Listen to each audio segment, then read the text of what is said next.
Study IQ IAS, अब तैयारी हुई अफोर्डेबल। हेलो एंड वेलकम दोस्तों, स्वागत है आप सभी का आपके पसंदीदा प्लेटफॉर्म स्टडी IQ IAS पे। मैं प्रशांत तिवारी आप सभी का स्वागत करता हूं। मैं आशा करता हूं आप सभी अच्छे होंगे। दोस्तों, जनवरी महीने के पहले वीक के PIB का एनालिसिस लेकर मैं आप सभी के सामने उपस्थित हूं। 1 से 7 जनवरी तक 2023 में जो भी इंपॉर्टेंट करंट अफेयर्स रहे हैं PIB के अंदर में, उन सभी को हम डिस्कस करेंगे। जैसा कि आप सभी जानते हैं मेरे दोस्त, UPSC की तैयारी में करंट अफेयर्स बहुत इंपॉर्टेंट रोल प्ले करते हैं और करंट अफेयर के कई सारे मल्टीपल सोर्सेज भी होते हैं। फॉर एग्जांपल, अगर न्यूज़पेपर देखा जाए तो आप the Hindu newspaper, Indian express, इनको देख सकते हैं। उसके बाद में कई सारी मैगजीन्स भी होती हैं। फॉर एग्जांपल, कुरुक्षेत्र हो गया, योजना हो गया, प्रेस इंफॉर्मेशन ब्यूरो PIB हो गया, डाउन टू अर्थ हो गया, वीकली रिपोर्टर हो गया, बहुत सारे ऐसे हैं। तो हम कोशिश ये कर रहे हैं कि जो भी इनमें से क्वालिटी एनरिचमेंट वाला मटेरियल है जो आपकी UPSC की तैयारी में आपको हेल्प करेगा, वो सारी चीजें मैं यहाँ पर आपके लिए लेकर आता रहूँ। ठीक है। और इसकी PDF मेरे दोस्त आपको कहाँ मिलेगी? ये टेलीग्राम चैनल है प्रशांत तिवारी PDF नाम का टेलीग्राम चैनल है। क्या नाम है? प्रशांत तिवारी PDF। उसका यूजर नेम है प्रशांत तिवारी 26। यहां पर आपको इसकी PDF सेशन के बाद में मिल जाएगी। ये इंस्टाग्राम हैंडल है और ये ट्विटर हैंडल है। इन दोनों पर आप मेरे को क्या कर सकते हो? जुड़ सकते हो अपने किसी भी डाउट को सॉल्व करने के लिए। और आगे बढ़ने से पहले ये दोस्त थोड़ा सा इंपॉर्टेंट है आप सभी के लिए। आप कुछ सोचिए, अगर आप 2023 में प्रीलिम्स का एग्जाम देना चाहते हैं और 28 मई को एग्जाम है, मोटा मोटा 5 महीने हैं आपके पास में। इन 5 महीने में आपको अच्छे से कंसोलिडेट करना है, यह सबसे इंपॉर्टेंट चीज है। पूरा एग्जाम इसी के ऊपर में डिपेंडेंट रहेगा कि आपने अच्छे से कंसोलिडेट किया है या नहीं किया। तो इस चीज को ध्यान में रखते हुए सक्सेस इन प्रीलिम्स आपके लिए हम एक बैच लेकर आए हैं और इसकी क्लासेस 14 जनवरी से शुरू हो जाएंगी। शाम को 7 बजे इसकी क्लासेस हुआ करेंगी, जिसके अंदर में आपको प्रीलिम्स के लिए जितने भी इंपॉर्टेंट टॉपिक हैं वो तो कराए ही जाएंगे, साथ में उनको करंट अफेयर्स के साथ में भी अलाइन किया जाएगा। तो ये इंश्योर करेगा कि आप प्रीलिम्स में अच्छा परफॉर्म करें। तो इसलिए अगर आप इसको ज्वाइन करना चाहते हैं तो अभी सबसे अच्छा और बेहतरीन मौका है, आप इसको ज्वाइन कर लीजिए PRT लाइव कोड यूज करके। क्या कोड यूज करना है? PRT live code. ऐसे दोस्तों, आपकी UPSC के लिए एक स्ट्रॉन्ग फाउंडेशन बनाने के लिए NCERT पढ़ना जरूरी है। तो आप PRT लाइव कोड उसको भी यूज कर सकते हैं। इसकी भी क्लासेस 14 जनवरी से शुरू हो जाएंगी। शाम को 7 बजे इसकी भी क्लासेस हुआ करेंगी। तो सबसे पहला आर्टिकल हम देखें अगर PIB का, नए साल का, नए वीक का स्मार्ट प्रोग्राम। तो क्या है ये स्मार्ट प्रोग्राम? ये किससे रिलेटेड है? आयुर्वेद से रिलेटेड है। और आयुर्वेद के अंदर में, आयुर्वेद की फील्ड में रिसर्च एंड डेवलपमेंट को कैसे बूस्ट किया जाए, उसके लिए स्मार्ट प्रोग्राम को क्या किया गया है? लॉन्च किया गया है। तो क्या है इसकी अगर फुल फॉर्म देखें तो आप ये देख सकते हैं। स्मार्ट की फुल फॉर्म क्या है? Scope for mainstreaming Ayurveda research in teaching professionals programme. किसने लॉन्च किया है इसको? National commission for Indian system of medicine and central council for research in Ayurveda. किसके अंडर में है ये? मिनिस्ट्री ऑफ आयुष के अंदर में है। उन्होंने इसको मिलके क्या किया है? लॉन्च किया है। तो इन शॉर्ट स्मार्ट अगर आ जाए तो किससे रिलेटेड है दोस्त? आयुर्वेद के अंदर में रिसर्च को कैसे बढ़ाया जाए, डेवलपमेंट को कैसे बढ़ाया जाए। ठीक है, तो ये है। और ऑब्जेक्टिव क्या है? आइडेंटिफाई करना, सपोर्ट करना, इनोवेशन को प्रमोट करना, अलग अलग प्रकार की जो बीमारियां हैं जो इस समय पर समाज में हैं, जो हमारे देश के अंदर में सोसाइटी में नजर आ रही हैं, उनके आयुर्वेद के थ्रू कैसे इलाज हो सकते हैं, उनके लिए भी क्या करना? इनोवेशन करना। ठीक है प्लीज। तो national commission for Indian system of medicine, ये क्या है? एक स्टैट्यूटरी बॉडी है। क्या है? स्टैट्यूटरी बॉडी है जो 2020 में ही क्या है? बनाई गई है, यानी कि कानून के तहत में बनाई गई है। ठीक है। Central council for research Ayurvedic science, ये एक ऑटोनॉमस बॉडी है जो मिनिस्ट्री ऑफ आयुष के अंदर में काम करती है और जिसका मेन ऑब्जेक्टिव क्या होता है, काम क्या होता है, कोऑर्डिनेशन करना, फॉर्मुलेशन करना, डेवलपमेंट करना आयुर्वेद का, इस चीज का। ठीक है, क्लियर है? तो प्लीज इस चीज को नोट कर लीजिएगा, कई बार बॉडी से रिलेटेड भी क्वेश्चन आपके एग्जाम में आ जाते हैं। नेक्स्ट है आपका नेशनल ग्रीन हाइड्रोजन मिशन। अब मेरे दोस्त, आप सभी जानते हैं कि हमारे देश के अंदर में हम क्रूड ऑयल का इस्तेमाल करते हैं, फॉसिल फ्यूल का इस्तेमाल करते हैं। मान के चलिए अगर आपको यहां से कहीं जाना है तो अगर आप पेट्रोल की गाड़ी, डीजल की गाड़ी का इस्तेमाल करोगे तो वो किसके थ्रू, आप मतलब क्रूड ऑयल हो गया। ऐसे ही अगर आप इलेक्ट्रिसिटी का यूज कर रहे हो तो ज्यादातर जो इलेक्ट्रिसिटी बनती है किसके थ्रू बनती है, आपके कोयले के थ्रू बनती है, फॉसिल फ्यूल हो गया। तो उसके ऊपर में डिपेंडेंस को कम किया जाए, उसके लिए एक बहुत अच्छा एक ऑल्टरनेटिव देखा जाता है, क्या, हाइड्रोजन। और हाइड्रोजन कैसे बनता है, हाइड्रोजन यानी कि H2, ये कहां से बनेगा? अगर आप वाटर को देखोगे और वाटर को हम किस तरीके से लिखते हैं, H2O, यानी कि इस वाटर को अगर हम ब्रेक करें तो हमें यहां से हाइड्रोजन मिलेगा। और इस हाइड्रोजन को, इसको ब्रेक करने के लिए, इस वाटर को ब्रेक करने के लिए हमें क्या चाहिए, एनर्जी चाहिए। और वो जनरली हमें एनर्जी कहां से मिलती है, इलेक्ट्रिसिटी से मिलती है। अब दोस्त, वो इलेक्ट्रिसिटी पैदा करने के लिए, प्रोड्यूस करने के लिए किस चीज का यूज होता है, कोयले का यूज होता है, फॉसिल फ्यूल का यूज होता है। हम हाइड्रोजन की तरफ क्यों जाना चाह रहे थे, क्योंकि अभी जितने भी एनर्जी के सोर्सेज हैं उनसे पॉल्यूशन होता है, उनसे ग्रीन हाउस गैसेस का एमिशन होता है, तो हमें उसका ऑल्टरनेटिव चाहिए था। इसलिए हमने हाइड्रोजन के प्रोडक्शन की बात करी, क्योंकि हाइड्रोजन को बर्न जब करते हैं तो एक तो हीट निकलेगी, दूसरा स्टीम, और कुछ भी नहीं, यानी कि इससे कोई भी एमिशन नहीं होता। लेकिन हाइड्रोजन को प्रोड्यूस करने का जो प्रोसेस, जिसको हम इलेक्ट्रोलिसिस भी बोलते हैं, जहां पर हम वाटर को ब्रेक कर रहे हैं, इसके लिए जो इलेक्ट्रिसिटी चाहिए वो कहां से आ रही है, कोयले को बर्न करके आ रही है। तो अल्टीमेटली जो हमारा एम था वो गड़बड़ हो गया, क्योंकि आप क्लीन एनर्जी के लिए जाना चाह रहे हो, लेकिन उसको प्रोड्यूस करने के लिए क्या हो रही है, यहां पर ये एनर्जी यूज हो रही है। तो इसलिए हमने क्या किया, नेशनल ग्रीन हाइड्रोजन मिशन को लॉन्च किया।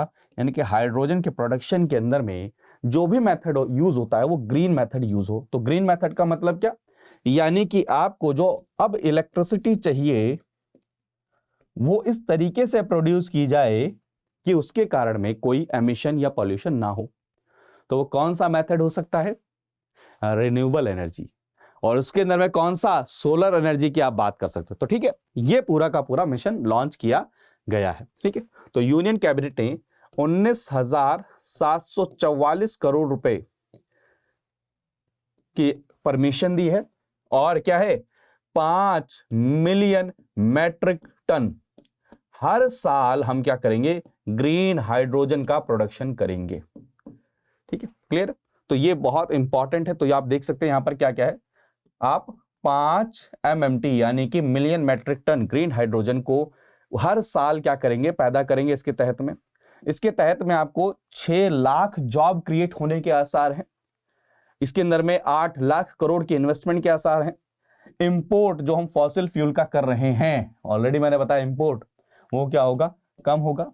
और मिशन क्या है, क्या कि आप 50 million metric tonne of annual green gas का एमिशन को क्या कर सकते हैं, कम कर सकते हैं।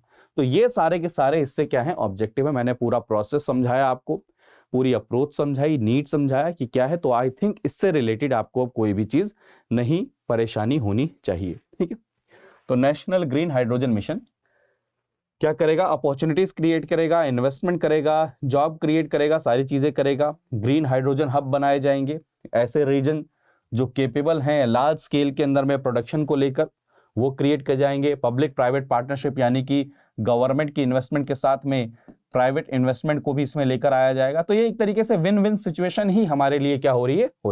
तो ग्रीन हाइड्रोजन क्या है, green hydrogen is hydrogen produced by splitting water into hydrogen and oxygen, already बताया, बाय थ्रू रिन्यूएबल एनर्जी। और इस प्रोसेस को क्या बोल रहे हैं हम, इलेक्ट्रोलिसिस प्रोसेस बोल रहे हैं।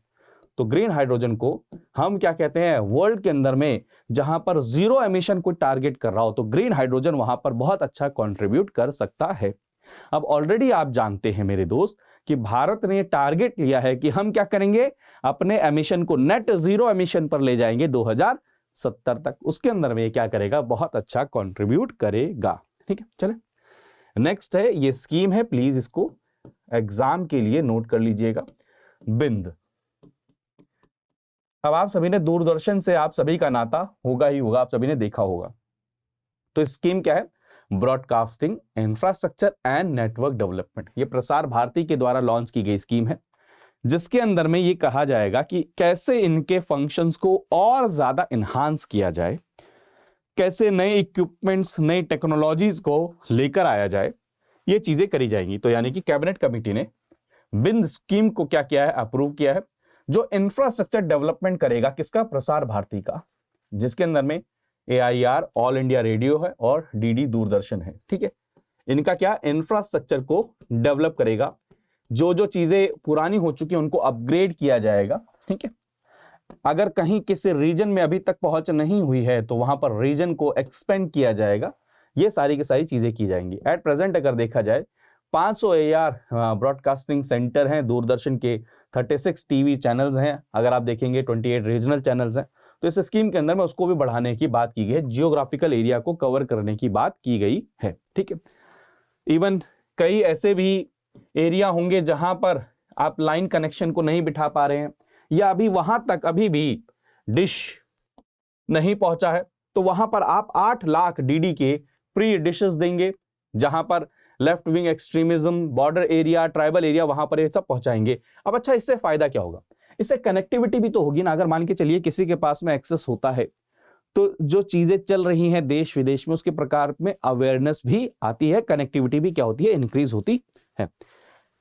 ठीक है, और दूसरा एरिया क्या है कि development of high quality content, both domestic and international audience के लिए अपग्रेड करना, ये सारी की सारी चीजें करेंगे। ठीक है, इसके अंदर में नेक्स्ट है आपका 17th प्रवासी भारतीय दिवस कन्वेंशन।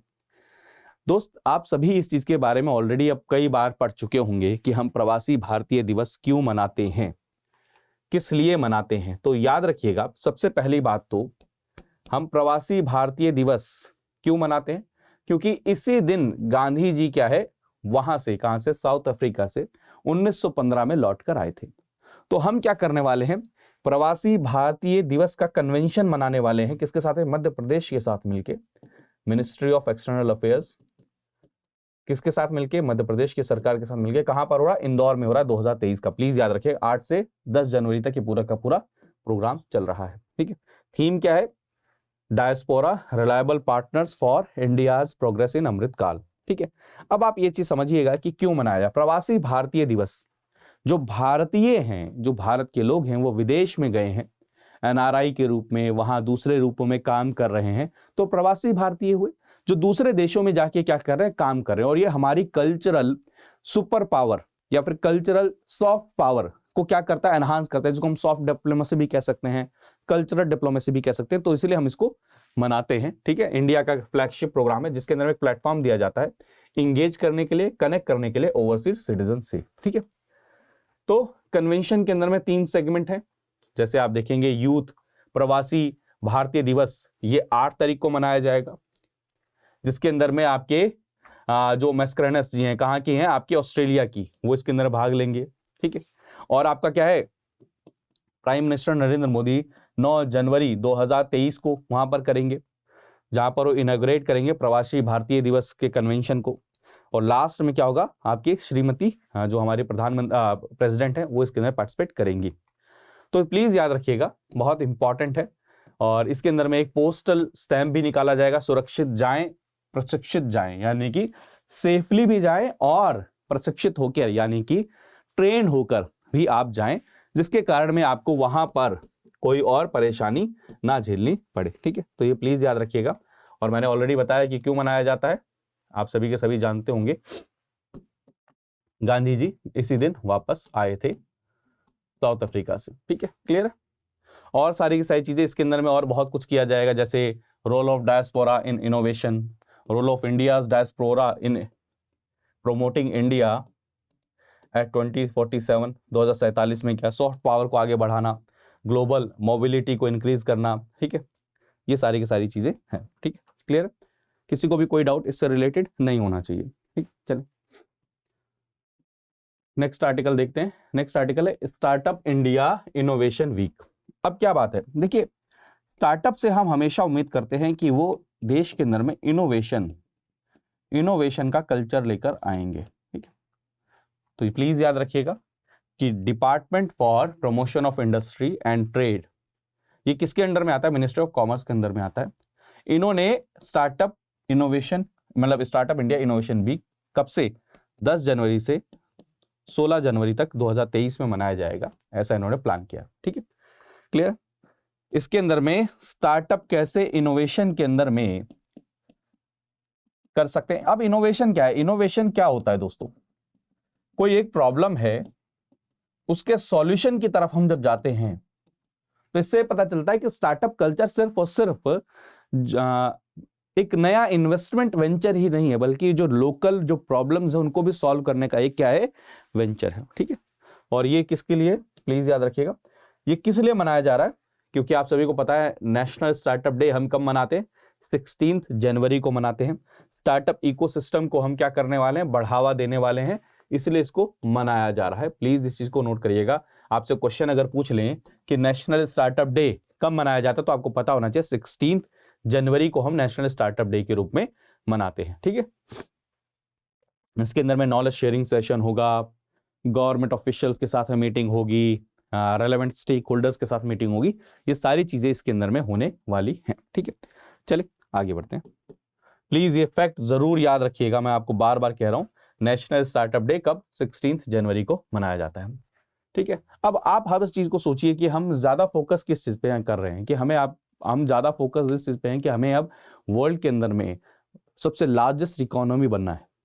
हम कोशिश कर रहे हैं कि वर्ल्ड के अंदर में हम सिर्फ और सिर्फ जॉब सीकर ना बने, हम जॉब गिवर बने, यानी कि हम इकोनॉमी के अंदर में प्रोडक्शन करें, हम इकोनॉमी के अंदर में इन्वेस्टमेंट करें, जिससे लार्जेस्ट सेक्शन एम्प्लॉय हो, वो कि उसको जॉब मिले, और उसके बाद में क्या हो, हमारा प्रोडक्शन नंबर्स में इंक्रीज करे और फिर हम क्या करें? एक्सपोर्ट कर सके। तो अल्टीमेटली एम यही है कि 75 साल तो हो गए हमारे, अब 2047 में 100 साल में हम अपने देश को कहां देख रहे हैं? इवन आपने देखा होगा कि एम्बिशियस टारगेट एक और है कि 2047 तक हम अपने देश को डेवलप कंट्री की कैटेगरी में लाना चाहते हैं। तो ये सारे के सारे क्या हैं? टारगेट हैं। ठीक है, क्लियर है। तो अगर आप देखेंगे आजादी का अमृत महोत्सव के तहत में, क्योंकि 75 ईयर्स हुए थे, तो एक और बहुत अच्छी चीज की गई थी कि स्टार्टअप रिलेटेड इवेंट्स को ऑर्गेनाइज किया जाएगा। कहां पर? मोर देन 75 प्लेसेस में, कंट्री के अंदर में। ठीक है, ठीक है। तो बस नेक्स्ट है आपका India's first festival of inclusion. ये क्वेश्चन ऑलरेडी कई बार पूछा जा चुका है। पर्पल फेस्टिवल कई सारे एग्जाम में आ भी चुका है, अभी ऑलरेडी आ चुका है कई सारे एग्जाम के अंदर में, पर्पल फेस्टिवल। ठीक है, तो ये चीज याद रखिएगा। It's a first of its kind inclusivity purple fest, जिसको हम सेलिब्रेटिंग डाइवर्सिटी इसको बोल रहे हैं। कहां पर इनॉग्रेट हुआ है? गोवा के अंदर में इनॉग्रेट हुआ है। ठीक है, एम क्या है इस फेस्टिवल का? कि कैसे हम एक साथ आ सकते हैं और इंक्लूसिव वर्ल्ड बना सकते हैं। तो पहला क्वेश्चन आपसे पूछा है कहां पर हो रहा है? गोवा में हो रहा है। पर्पल फेस्ट का मतलब क्या? इंक्लूसिव। ठीक है, प्लीज बस इतनी चीज को याद रखिएगा। जहां पर एम्पावरमेंट की बात कर जा रही है, जो पर्सन्स दिव्यांगजन हैं, जो डिसेबल हैं, उनके लिए। ठीक है, इस फेस्टिवल के अंदर में बात की गई है। ये एक प्रकार की वर्कशॉप रहेगी जहां पे गवर्नमेंट, कॉर्पोरेट सेक्टर, सारे स्टेक होल्डर्स को अवेयर किया जाएगा, सेंसिटाइज किया जाएगा कि इनके इश्यूज क्या होते हैं, दिव्यांगजन के इश्यूज क्या हैं, दिव्यांगजन के प्रति में क्या आपको अप्रोच रखनी चाहिए, कैसे उनकी प्रॉब्लम्स को सॉल्व करना चाहिए। ये पहला तो इसका क्या है? ऑब्जेक्टिव है। ठीक है, इस इवेंट के अंदर में, पर्पल फेस्ट के अंदर में, यहां पर एक और चीज कि दिव्यांगजन को सिर्फ और सिर्फ उनकी परेशानी को सुनना ही नहीं है, उनको एम्पावर कैसे किया जाए, कितना टाइमली और कितना फास्ट तरीके से स्विफ्टली आप उनके प्रॉब्लम्स को सॉल्व कर सके, ये सारी की सारी चीजें करी जा रही हैं। तो unique purple festival has the potential to go a long way furthering the agenda of inclusivity. ठीक है, क्लियर। नेक्स्ट है आपका, क्या है आपका? 7th edition of digital India awards. क्या है? Digital India awards. तो ये अवार्ड किसको मिला? पहली बात तो ये, और किसके द्वारा दिया जाता है, ये दो चीजें आपके लिए क्या हो जाती है? इंपॉर्टेंट फैक्ट हो जाते हैं। तो किसने दिया है अवार्ड इस बार? प्रेसिडेंट जी ने दिया है। ठीक है, प्लीज याद रखिएगा।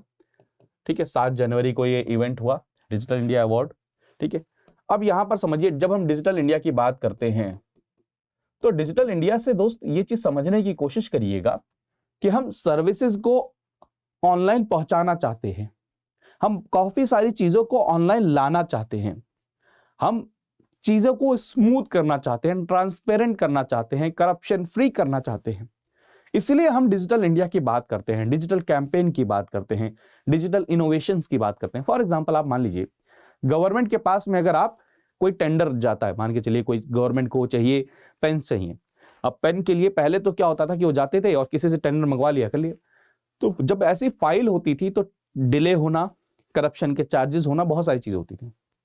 अब अगर मान के चलिए आपने ऐसा कोई प्लेटफॉर्म बना लिया जहां पर आपने कहा कि उसी के थ्रू ही टेंडर को दिया जाएगा, उसी के थ्रू ही क्या होगा, जो सबसे कम रेट वहां पर लगाएगा उसको टेंडर दे दिया जाए, यानी कि ट्रांसपेरेंसी आई कि नहीं आई। तो ई गवर्नेंस जब हम बात करते हैं या फिर हम डिजिटल इंडिया की बात करते हैं तो ईज की बात करते हैं, फैसिलिटी की बात करते हैं, टाइम सेविंग की बात करते हैं, ठीक है। तो डिजिटल गवर्नेंस का बहुत इंपॉर्टेंट हिस्सा है। और ये इनिशिएटिव किसका है, आप सभी जानते होंगे, नीति का वैसे हिस्सा है, जो इंफॉर्मेशन टेक्नोलॉजी से रिलेटेड मिनिस्ट्री है वो अवार्ड को देती है।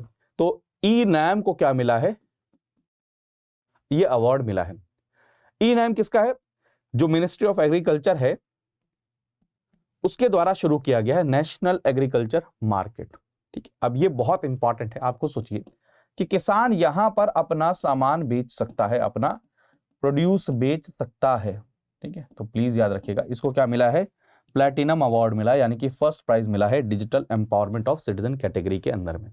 तो ई नैम क्या है, e NAM is a digital platform that integrates 1260 mandis को एक जगह पर लेकर आ रहा है। ये ऑनलाइन ट्रेडिंग प्लेटफॉर्म है जहां पर अपनी कमोडिटीज को फार्मर्स क्या कर सकते हैं, सेल कर सकते हैं, ठीक है, अच्छे प्राइस के ऊपर में, ठीक है। इसलिए ई नैम को मिला है। तो मैंने ऑलरेडी बताया डिजिटल इंडिया अवार्ड्स किसके द्वारा दिया जा रहा है, किसके द्वारा शुरू किया गया, नीति के द्वारा, यानी कि मिनिस्ट्री ऑफ। आपसे बस डायरेक्ट क्वेश्चन पूछ लिया जाए तो आपको कंफ्यूज करेंगे कि वो नीति आयोग ने दिया है या फाइनेंस मिनिस्ट्री या पीएमओ, ज्यादा चांस है आपको नीति आयोग से कंफ्यूज करेंगे। तो आपको पता होना चाहिए ministry of information and technology के द्वारा, ठीक ठीक है, क्लियर, ठीक है। प्लीज याद रखिएगा मीति, ये लोगो गलत लगा है, ठीक है, याद रखिए मीति के द्वारा इसको शुरू किया गया, नेशनल पोर्टल, ठीक है, बस इतना याद रखिएगा।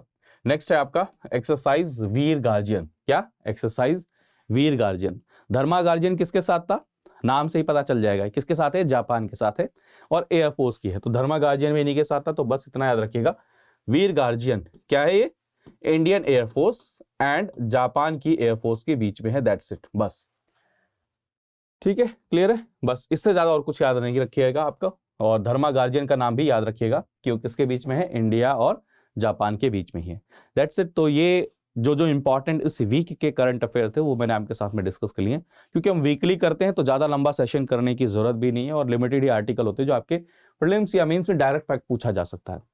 और सक्सेस इन प्रीलिम्स, अगर आप सभी यूपीएससी की तैयारी के बारे में थोड़ा सा भी सीरियस हैं तो आप इसको ज्वाइन कर सकते हैं। 2023 में आपके अटेम्प्ट में बहुत हेल्प करेगा। PRT लाइव कोड आप यूज करिए। ऐसे ही दोस्तों, अगर आप NCERT के प्रति सीरियस हैं कि NCERT आपको पढ़ना और एक स्ट्रॉन्ग फाउंडेशन बनाना है, तो उसके अंदर में भी आपको क्या करेगा, ये हेल्प करेगा NCERT बैच, ठीक है। तो इंस्टाग्राम पर जुड़ सकते हैं, ट्विटर पर जुड़ सकते हैं, टेलीग्राम पर जुड़ सकते हैं। यहाँ पर आपको मैं इसकी PDF अभी थोड़ी देर के बाद में शेयर कर दूंगा। तब तक आप अपना ध्यान रखिए, मुस्कुराते रहिए, पढ़ते रहिए। नया साल है, नई उम्मीद है, नया उमंग है और इसको बहुत अच्छे से यूटिलाइज करिए, अपनी तैयारी को और ज़्यादा इन्हांस करिए। मिलते हैं अगले सेशन में, बाय बाय, टेक केयर दोस्तों, जय हिंद। स्टडी IQ IAS, अब तैयारी हुई अफोर्डेबल।